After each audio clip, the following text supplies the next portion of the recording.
అదే RTV app వార్తల్ని క్షణాల్లో చదివే అవకాశం ఉంటుంది. ఒక న్యూస్ పేపర్, ఒక టెలివిజన్ ఛానల్ మీ చేతుల్లో ఎప్పుడూ ఉంటాయి.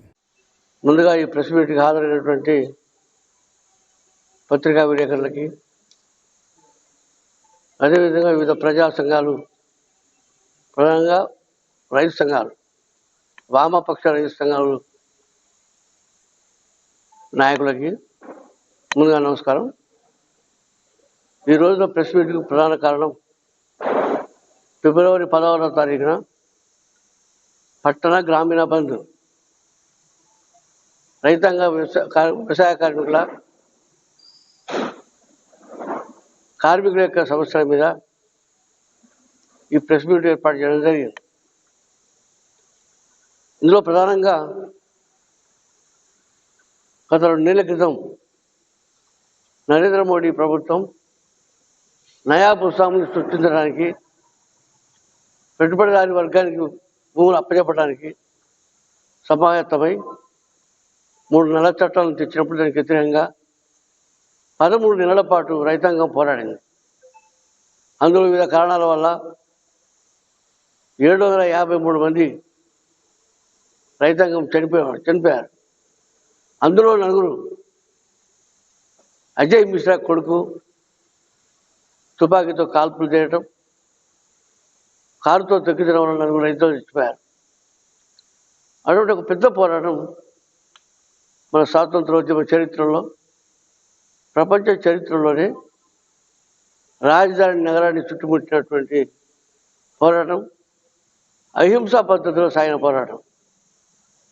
దానికి భయపడినటువంటి నరేంద్ర మోడీ 13 నెలల తర్వాత ఆ నల్ల చట్టాన్ని ఉపసంహరించుకుంటున్నాం అని లిఖితం రాశాడు. దాంతోపాటు విద్యుత్తుల ప్రైవేట్ రంగం దాని గురించి ఒక కమిటీ వేసి, ఆ కమిటీ విచారణ అనంతరం దాని మీద మీ డిమాండ్ అమలు జరపడానికి చెప్పాడు. మిశ్రా కొడుకుని అరెస్ట్ చేసి కేసు అయితే పెట్టించాడు, కానీ దాని విషయంలో తర్వాత ఆలోచన చెప్పి ఆ పోరాటాన్ని ఉపసంహరించినటువంటి స్థితి మీ అందరికీ తెలిసిందే. దాన్ని వాళ్ళ అమలు జరపకుండా ప్రైవేట్ అదాన్ని చెప్పడానికి ప్రయత్నాలు చేస్తున్నటువంటి స్థితి ఇప్పుడు ఉన్నాయి. అంటే ఇచ్చిన అమలు ప్రవేశపెట్టి ప్రయత్నం చేస్తూ ఉన్నాయి. పెట్టుబడితో పాటు అదనంగా 50% కలిపి నిర్ణయం చేయాలని దత్తత కలిపి రైతాంగం కమిటీ అని చెప్పారు. ఇప్పటికీ దాని ఆలోచన లేనట్టు ఉన్నాయి. అందుకోసమే కిసాన్ ఆనాడు 500 సంఘాలు ఒకటై, ప్రధానంగా 7 సంఘాలు దానికి సమన్వయపరుచినటువంటి పరిస్థితిలో ఇవాళ కిసాన్ మోర్చా సమావేశమై రాబోతున్నటువంటి మళ్ళీ విజయం సాధించడానికి నరేంద్ర మోడీ ఆ పార్టీ ప్రయత్నం చేస్తుంది. అదే జరిగితే నరేంద్ర మోడీ అధికారానికి వస్తే భూములు అనేవి రైతాంగం దగ్గర ఉండవు. గతంలో మన భారతదేశ చరిత్రలో సంస్థాన దేశాలకు వ్యతిరేకంగా, భూస్వాములకు వ్యతిరేకంగా రైతాంగం పోరాడింది వివిధ రాష్ట్రాల్లో. 4 కోట్ల కూడా భూమి జరిగింది. పోరాటం చేసి భర్తడం కానీ కుటుంబాలు 25 ఎకరాల భూమి చేతులు ఉన్నాయి.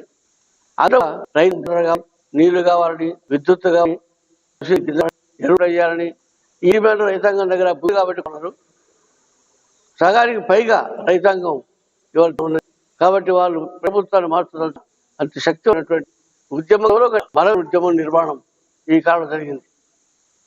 1980లో జరిగినటువంటి బంధులు వ్యవసాయం చేస్తారు.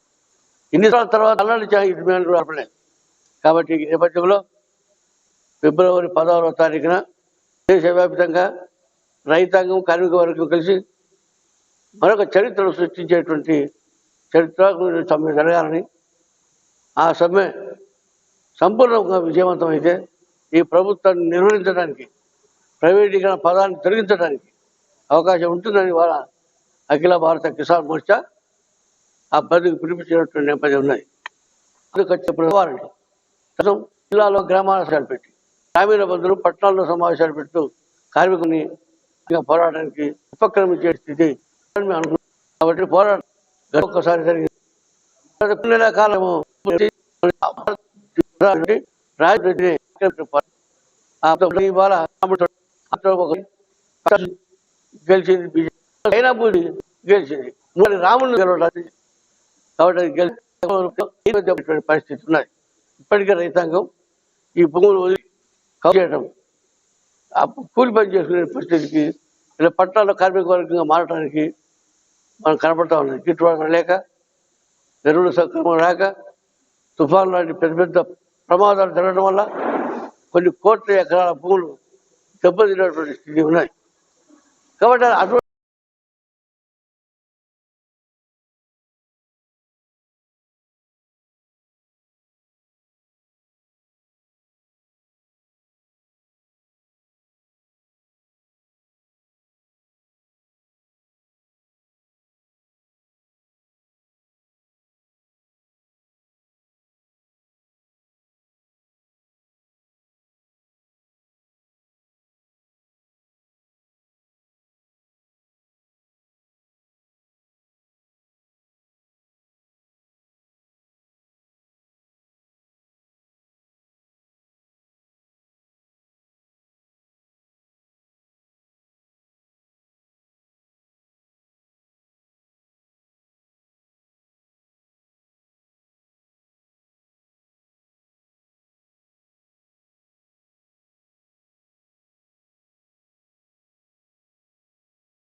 ఎలక్ట్రానిక్ మీడియా, అట్లాగే కిసాన్ మోర్చ్, సంయుక్త కిసాన్ మోర్చ్ మన రాష్ట్ర నాయకులు, అట్లాగే వేదిక మన జిల్లా నాయకులు, ముందుగా అందరికీ నమస్కారం.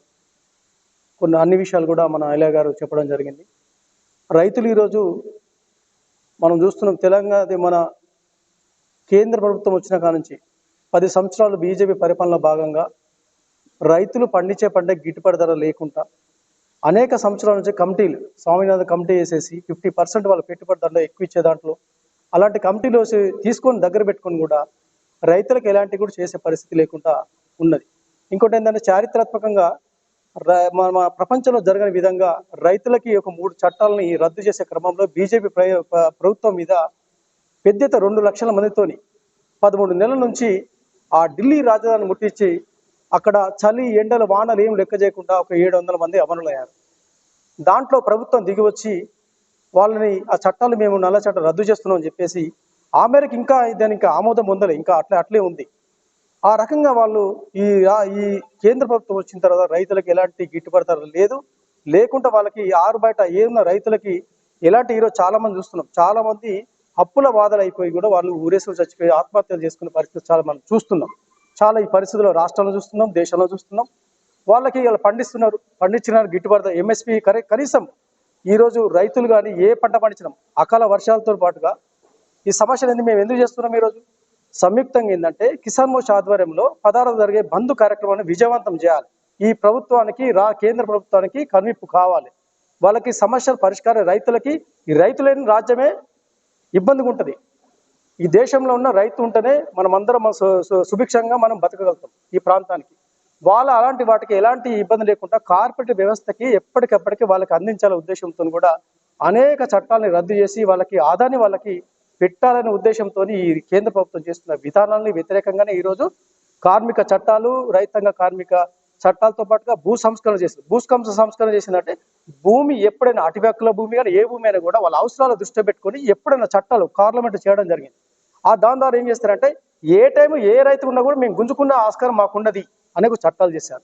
అట్లా కార్మికులు చేస్తుంటారు పనులలో, మన సంస్థలో చేస్తున్న వాళ్ళకు కూడా ఎప్పుడంటే అప్పుడు తీసేసే అవకాశాలు, ఇలాంటి రకరకాల కార్మికులు ప్రజలను ప్రశ్నించే మనస్తత్వాలను నొక్కి పట్టడం ఉద్దేశంతో రాజ్యాంగం మీద దాడి చేసేవాడు తప్ప వీళ్ళకి ఏం చేయకుండా రైతులకు ఇరాకే అన్యాయం జరుగుతుంది. కాబట్టి దీన్ని దృష్టిలో పెట్టుకుని అన్ని విధాలు కూడా ఇటు కార్మికులు అటు రైతాంగం మాకు సంయుక్తంగా మేము ఏర్పాటు చేసిన దాంట్లో 10వ తారీఖు జరిగే బంద్ కార్యక్రమం పట్టణ గ్రామీణ ప్రాంతాలు బంద్ చేసే విజయవంతం చేసాం. దానికి ఒక కార్యాచరణ రూపొందించుకున్నాం రైతు సంఘ ఆధ్వర్యంలో అందరిగా ఎస్కేఎంఎస్ ద్వారా. దాన్ని మీ ద్వారా కూడా మాకు ఈ యొక్క ముందుకు పోవాలని, మీ అందరూ సహాయ సహకారం అందించాలని తెలియజేసే అవకాశం ఇచ్చి మీ అందరికీ మనస్ఫూర్తిగా నమస్కారం తెలియజేస్తున్నాం.